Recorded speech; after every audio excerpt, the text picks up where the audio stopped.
ओम श्री गणेशाय नमः। ओम नमो भगवते वासुदेवाय नमः। श्रीमद्भागवत महापुराण तृतीय स्कंद का षष्ठम अध्याय। मैत्रेय ऋषि ने कहा, सर्वशक्तिमान भगवान ने जब देखा कि आपस में संगठित न होने के कारण ये मेरी महत्त्व आदि शक्तियाँ विश्व रचना के कार्य में असमर्थ हो रही हैं, तब वे काल शक्ति को स्वीकार करके एक साथ ही महत्त्व, अहंकार, पंचभूत, पंच तन्मात्रा और मन सहित 11 इंद्रियां, इन 23 तत्वों के समुदाय में प्रविष्ट हो गए। उनमें प्रविष्ट होकर उन्होंने जीवों के सोए हुए अदृष्ट को जागृत किया और परस्पर विलग हुए। उस तत्व समूह को अपनी क्रिया शक्ति के द्वारा आपस में मिला दिया। इस प्रकार जब भगवान ने अदृष्ट को कार्य उन्मुख किया, तब उस 23 तत्वों के समूह ने भगवान की प्रेरणा से अपने अंशों द्वारा अधिपुरुष विराट को उत्पन्न किया। अर्थात जब भगवान ने अंश रूप से अपने उस शरीर में प्रवेश किया, तब वह विश्व रचना करने वाला महत्त्व आदि का समुदाय एक दूसरे से मिलकर परिणाम को प्राप्त हुआ। यह तत्वों का परिणाम ही विराट पुरुष है, जिसमें चराचर जगत विद्यमान है। जल के भीतर जो अंड रूप आश्रय स्थान था, उसमें वह हिरण्यमय विराट पुरुष संपूर्ण जीवों को साथ लेकर 1000 दिव्य वर्षों तक साथ रहा।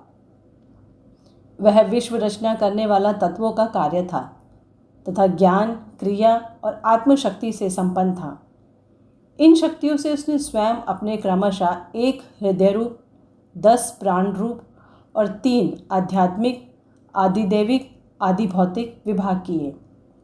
यह विराट पुरुष ही प्रथम जीव होने के कारण समस्त जीवों का आत्मा, जीव रूप होने के कारण परमात्मा का अंश और प्रथम अभिव्यक्त होने के कारण भगवान का आदि अवतार है। यह संपूर्ण भूत समुदाय इसी में प्रकाशित होता है। यह अध्यात्म, अधिभूत और अधिदेव रूप से 3 प्रकार का, प्राण रूप से 10 प्रकार का और हृदय रूप से 1 प्रकार का है। फिर विश्व की रचना करने वाले महत्त्व आदि के अधिपति श्री भगवान ने उनकी प्रार्थना को स्मरण कर उनकी वृत्तियों को जगाने के लिए अपने चेतन रूप तेज से उस विराट पुरुष को प्रकाशित किया, उसे जगाया। उसके जागृत होते ही देवताओं के लिए कितने स्थान प्रकट हुए, यह मैं बतलाता हूँ, सुनो। विराट पुरुष के पहले मुख प्रकट हुआ।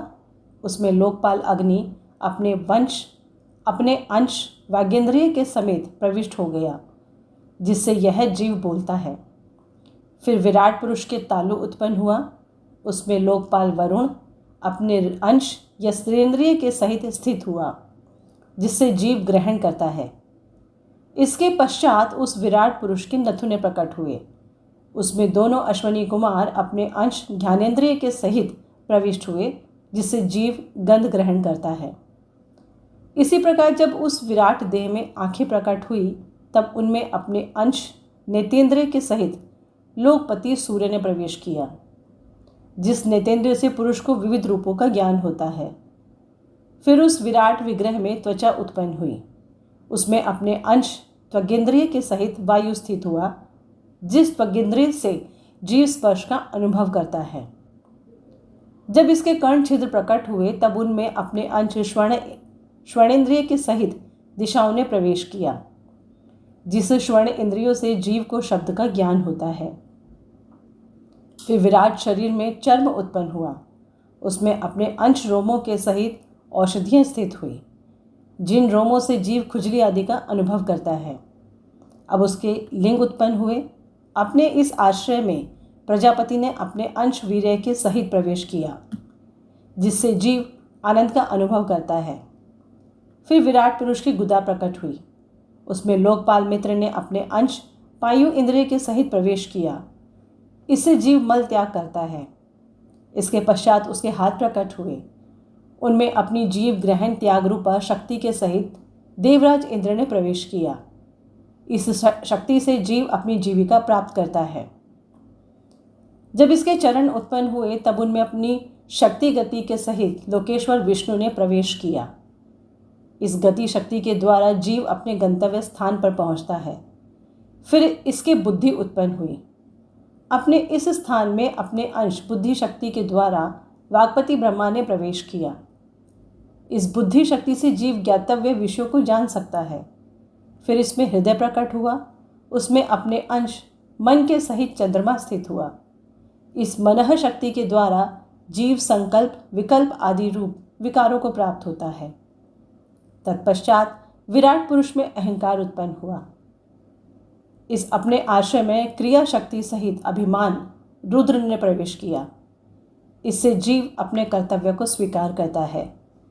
अब इसमें चित्त प्रकट हुआ, उसमें चित्त शक्ति के सहित महतत्व अर्थात ब्रह्मा स्थित हुआ। इस चित्त शक्ति से जीव विज्ञान अर्थात चेतना को उपलब्ध करता है। इस विराट पुरुष के सिर से स्वर्गलोक, पैरों से पृथ्वी, नाभि से अंतरिक्ष उत्पन्न हुआ। इनमें क्रमशः सत्व, रज और तम, इन 3 गुणों के परिणाम स्वरूप देवता, मनुष्य और प्रेत आदि देखे जाते हैं। इसमें देवता लोग सत्व गुण की अधिकता के कारण स्वर्गलोक में, मनुष्य और उनके उपयोगी गौ आदि जीव रजोगुण की प्रधानता के कारण पृथ्वी में, और तमोगुणी स्वभाव वाले होने से रुद्र के पार्षदगण, भूत प्रेत आदि दोनों के बीच में स्थित भगवान के नाभि स्थानीय अंतरिक्ष लोक में रहते हैं। विदुर जी, वेद और ब्राह्मण भगवान के मुख से प्रकट हुए।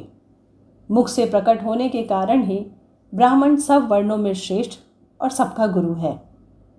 उनकी भुजाओं से क्षत्रिय वृत्ति और उसका अवलंबन करने वाला क्षत्रिय वर्ग उत्पन्न हुआ, जो विराट भगवान का अंश होने के कारण जन्म लेकर सब वर्णों की चोर आदि के उपद्रवों से रक्षा करता है। भगवान की दोनों जांघों से सब लोगों का निर्वाह करने वाली वैश्य वृत्ति उत्पन्न हुई और उन्हीं से वैश्य वर्ण का भी प्रादुर्भाव हुआ। यह वर्ण अपनी वृत्ति से सब जीवों की जीविका चलाता है। फिर सब धर्मों की सिद्धि के लिए भगवान के चरणों से सेवा वृत्ति प्रकट हुई और उन्हीं से पहले पहल उस वृत्ति का अधिकारी शूद्र वर्ण भी प्रकट हुआ, जिसकी वृत्ति से ही श्री हरि प्रसन्न हो जाते हैं। यह चारों वर्ण अपनी अपनी वृत्तियों के सहित जिनसे उत्पन्न हुए, उन अपने गुरु श्री हरि का अपने अपने धर्मों से चित्त शुद्धि के लिए श्रद्धापूर्वक पूजन करते हैं। विदुर जी, यह विराट पुरुष काल, कर्म और स्वभाव शक्ति से युक्त भगवान की योग माया के प्रभाव को प्रकट करने वाला है। इसके स्वरूप का पूरा पूरा वर्णन करने का कौन साहस कर सकता है। तथापि प्यारे विदुर जी, अन्य व्यवहारिक चर्चाओं से अपवित्र हुई मेरी वाणी को पवित्र करने के लिए जैसी मेरी बुद्धि है और जैसा मैंने गुरुमुख से सुना है, वैसा श्री हरि का सुयश वर्णन करता हूँ। महापुरुषों का मत है कि पुण्य श्लोक शिरोमणि श्री हरि के गुणों का गान करना ही मनुष्यों की वाणी का तथा विद्वानों के मुख से भगवत कथामृत का पान करना ही उनके कानों का सबसे बड़ा लाभ है। वत्स, हम ही नहीं, आदि कवि श्री ब्रह्मा जी ने 1000 दिव्य वर्षों तक अपनी योग परिपक्व बुद्धि से विचार किया, तो भी क्या वे भगवान की अमित महिमा का पार पा सके। अतः भगवान की माया बड़े बड़े मायावियों को ही मोहित कर देने वाली है। उसकी चक्कर में डालने वाली चाल अनंत है। अतएव स्वयं भगवान भी उसकी थाह नहीं लगा सकते, फिर दूसरों की तो बात ही क्या है। जहाँ ना पहुँचकर मन के सहित वाणी भी लौट आती है तथा जिनका पार पाने में अहंकार के अभिमानी रुद्र तथा अन्य इंद्रिय अधिष्ठाती देवता भी समर्थ नहीं हैं, उन श्री भगवान को हम नमस्कार करते हैं। तृतीय स्कंद का 6वां अध्याय संपूर्ण हुआ। ओम नमो भगवते वासुदेवाय नमः।